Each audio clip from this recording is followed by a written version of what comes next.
last outing. As a matter of fact, a lot of his points came from the stripe. He was feeling it. You know, his performance at the foul line this season might be the first thing he points to as a priority to improve.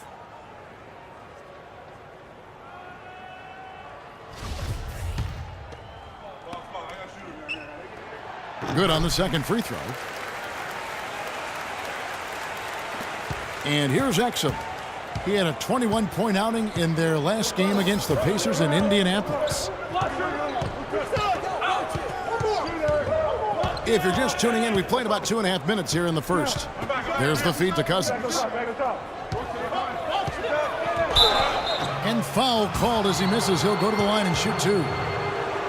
Well, going back to Michael Carter-Williams, he is a polarizing prospect. For example, Greg, and you played the position, he gives you a lot of assists, but he also averages over 4 turnovers a game. That was just last year. Yeah, that's true. And he gives you plenty of rebounds and steals as well. But sometimes the shot also, Kevin, not necessarily where you'd like it to be. At times he couldn't throw a rock in the ocean. This guy just really struggled. But the talent is there. It's just going to take some time for him to mature.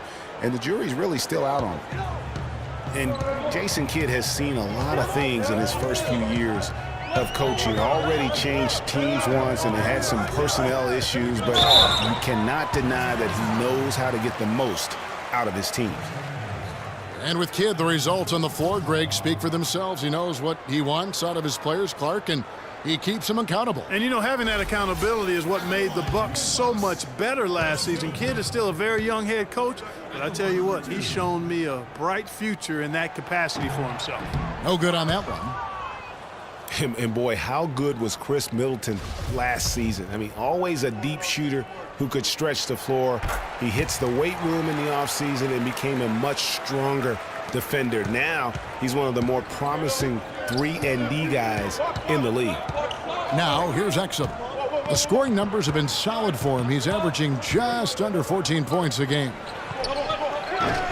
Las Vegas again missing.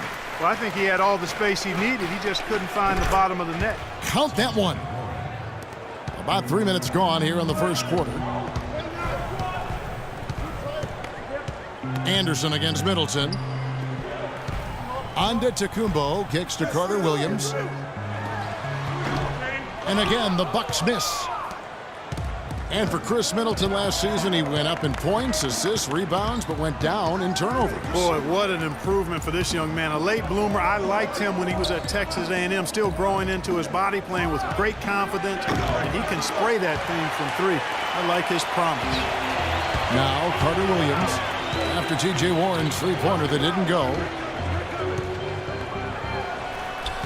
Carter-Williams with the bucket.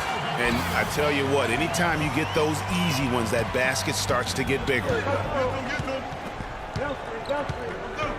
Now here's Exum. Passes it to Cousins. No good off the back of the rim. That's not a sight you see very often. I mean, he has a great feel for that jump shot, especially when he's open.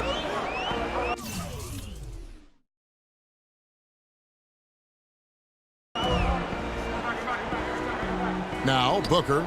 He's coming off a 10-point game against Philadelphia. And don't forget about his playmaking in that game either. I mean, he did a great job of attacking the D and creating opportunities for both himself and his teammates. Now here's Warren. Chris Middleton unable to get his last shot to go. No good from Cousins. That's not the type of opportunity he fails to convert very often. Carter-Williams kicks to Antetokounmpo.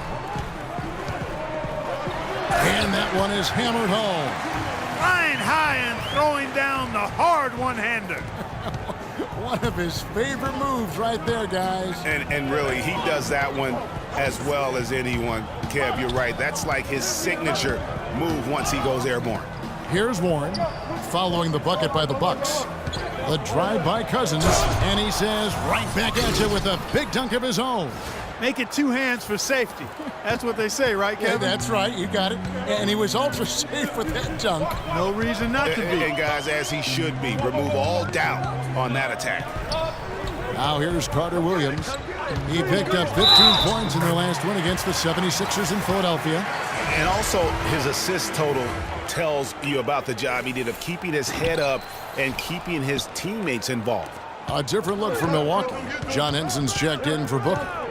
J.K. Sampson comes in for Giannis Antetokounmpo, and it's Mayo in for Chris Middleton. The Bucks trail, and here we go. Fast break. Carter Williams has got the ball.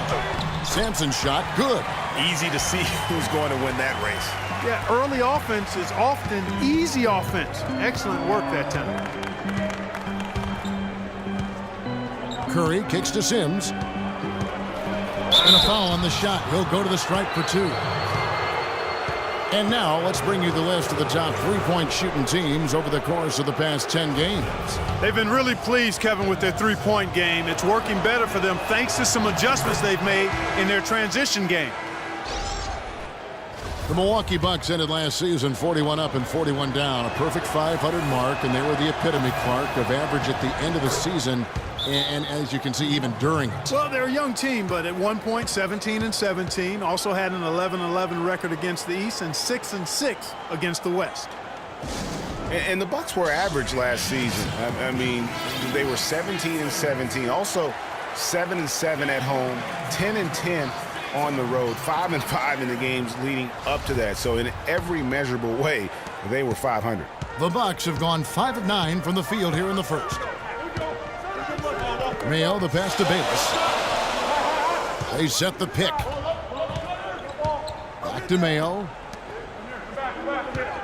Parker dishes to Mayo. He kicks to Bayless. 6 to shoot. From outside, off the mark. You know, just thinking back to that Milwaukee factoid again, I mean, the odds that we'll ever see something like that happen again are minuscule. I mean, that team was just destined to end up 41-41. A good open look, and he splashes home the 3.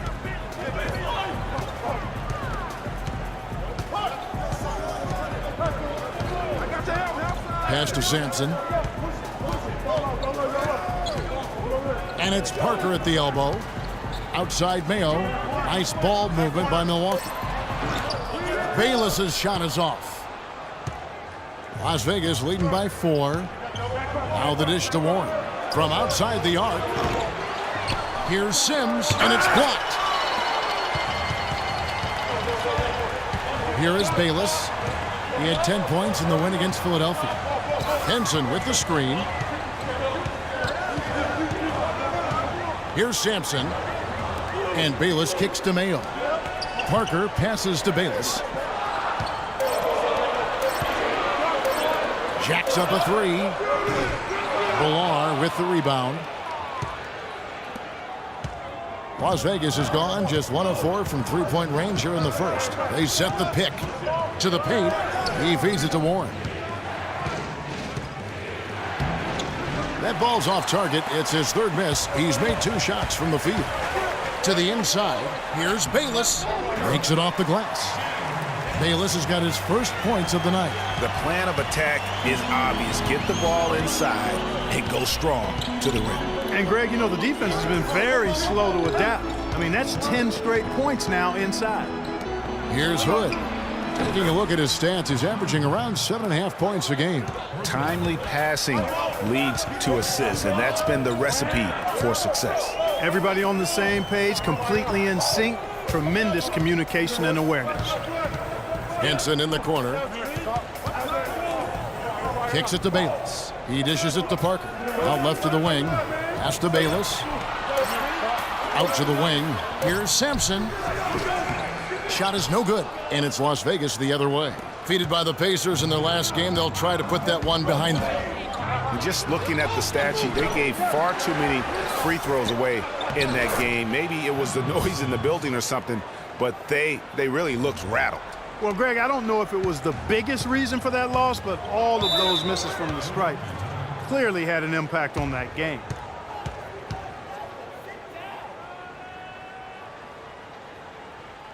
Now a timeout called by Milwaukee.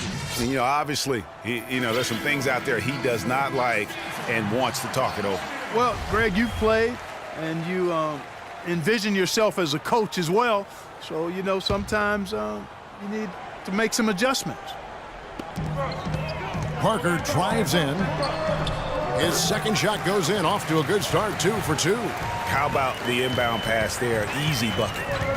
And Jabari Parker is a rookie, drafted number 2 overall behind Andrew Wiggins. Clark, there was much debate about which of these players, which of these prospects would be better NBA players. What do you think? Well, I think both showed they're very capable of being stars in the league. Parker got off to a great start, averaging 30 minutes a game until, unfortunately, he had the ACL injury. And Wiggins, conversely, went on to have a big-time season, winning Rookie of the Year. Goes back up, and there's the nice layup by Henson. Some defensive breakdowns are starting to show up now. Their last 4 buckets allowed have come from very close range. Yeah, high percentage shots are what they are getting in terms of the attempts, and that's just not going to get it done. They've got to figure it out. Here's Hood, following the score by John Henson. Hood, the pass to Ballard. Good D by Parker. Good pick, but he just couldn't make it count. Yeah, nice job of setting the screen by his teammate there, and I'm sure he appreciated it. Now here's Mayo. 14 points from him the last game against Philadelphia. Bayless dishes to Parker. And they're going to count the bucket and send him to the line. It could be a 3-point play. They are just killing them on the interior. Yeah, you can't say that with enough emphasis. I mean, the defenders are just not being aggressive enough down low. You got to play with some physicality in the paint. That's good.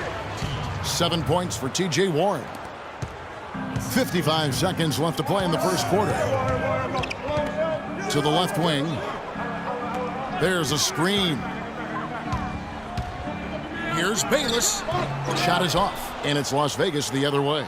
Oh, a tough quarter for him offensively. He hasn't been able to give his team a lift when they need it.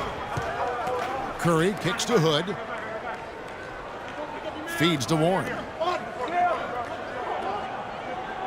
Clock at 6. Rebound, Milwaukee. No one to blame on that one but himself. You get looks like that, you've got to take advantage.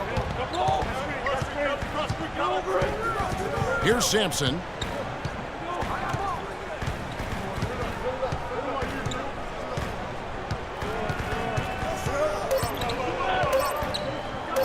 And here's Mayo for 3. He got it up in time, but it wouldn't fall for him. A good close.